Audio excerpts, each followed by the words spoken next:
I know I got a face for radio, but I got to share something. Working on the 2016 Colorado today. Not a mechanic, but mechanically inclined. Watched some videos, and I think I made it even easier. Let's flip this.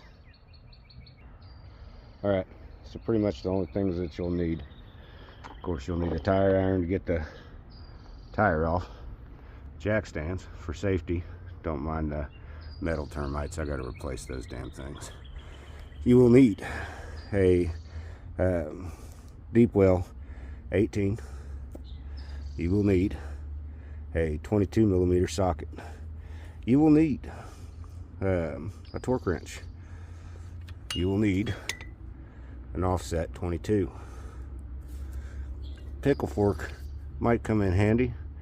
Mine's too small for this upper control arm. You'll need a socket.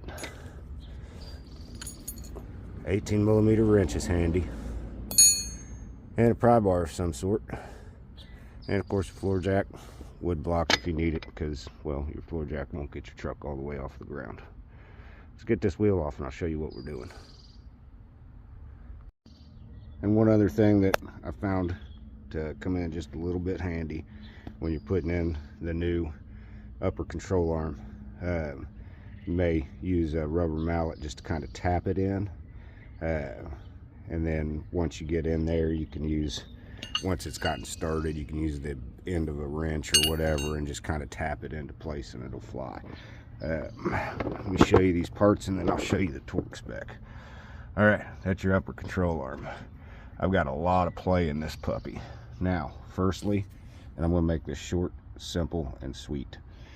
That floor jack is going to go under the ball on the lower control arm, and you're just going to push that up just a little bit, and you can put your wood block in, because once you've replaced this arm, you're going to preload your lower control arm up until where your bump stops seat, and you just start to come off of the jack stand. Just start to. So you're at normal riding height before you torque these bushing bolts.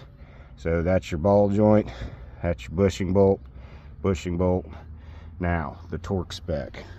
You can take a screenshot. Lug nuts are 140 pounds, foot-pounds on your torque wrench. Don't just air hammer them on. Bushings, 85 foot-pounds. And the ball joint nut is 60 foot-pounds. So that's 60 foot-pounds. Those are 85. And your lug nuts, when you put your wheel back on, are 140. These are driving components. They're critical. Okay, so if you have a failure, especially in the lower ball joint, your wheel's going to fall off. You'll lose stability and control if something happens with the upper ball joint. Now look at this sumbitch. That's blown out. So we've got the new one. I'm not going to go through the whole process, but this is what's up.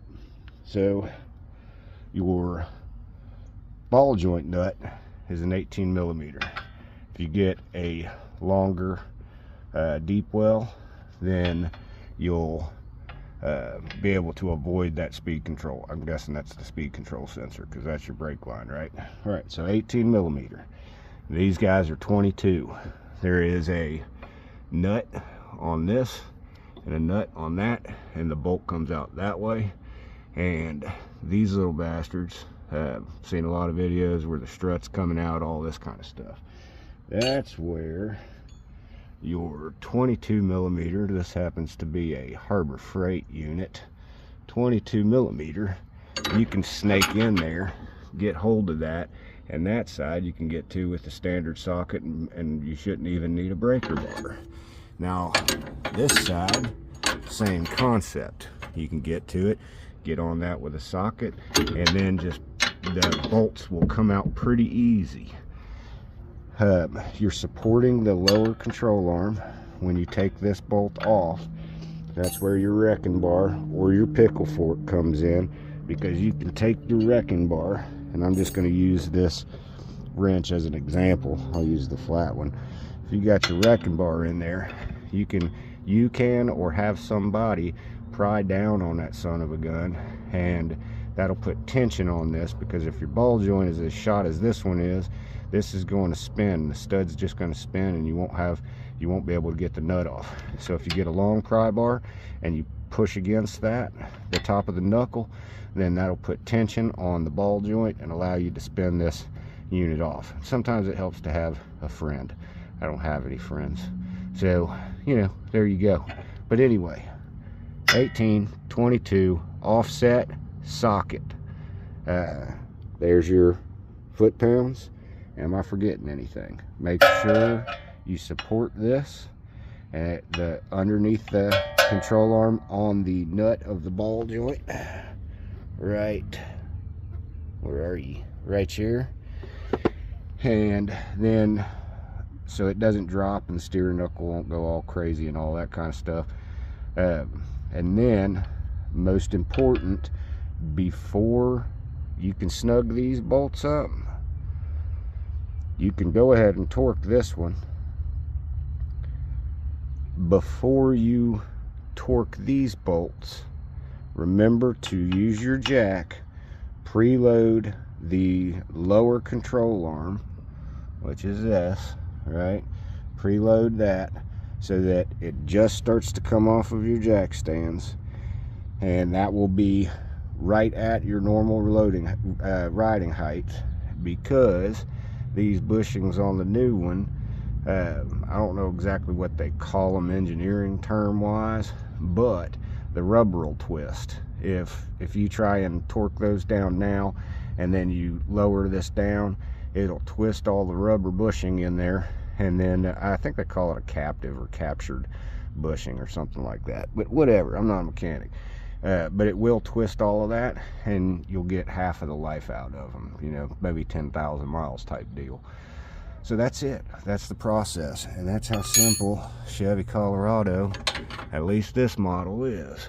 Offset wrench. The other side, for whatever reason, it may have been my wheel was turned just a little bit, but getting my wrench in on the other side, I literally had to bring it in this way, then turn it around, and then, you know, just doing all the shit. Now I'm stuck. Doing all this shit to turn the wrench to get it in place. All right, I'm at 6 minutes. I think that explains it all.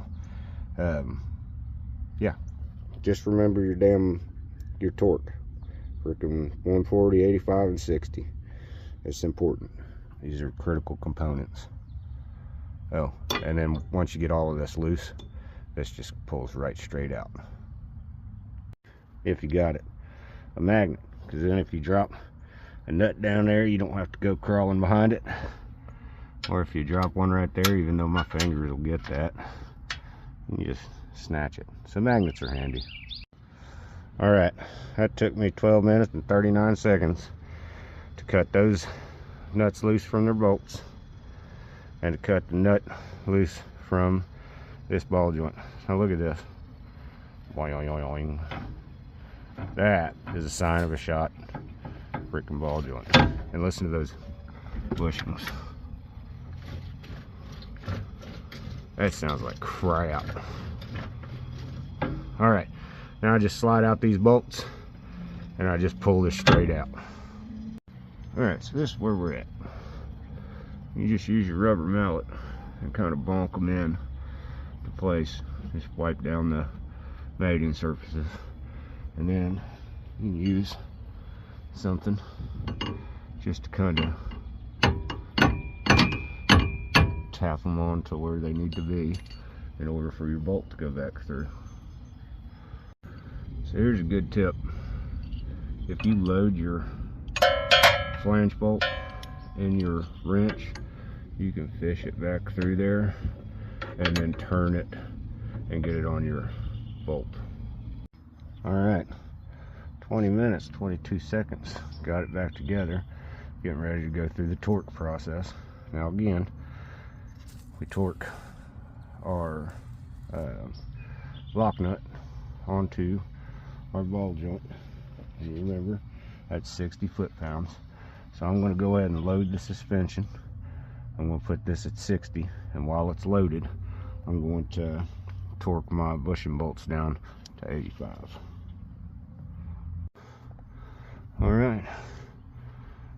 torqued, back down, sitting on the jack, ready to put the wheel back on. It has been 24 minutes.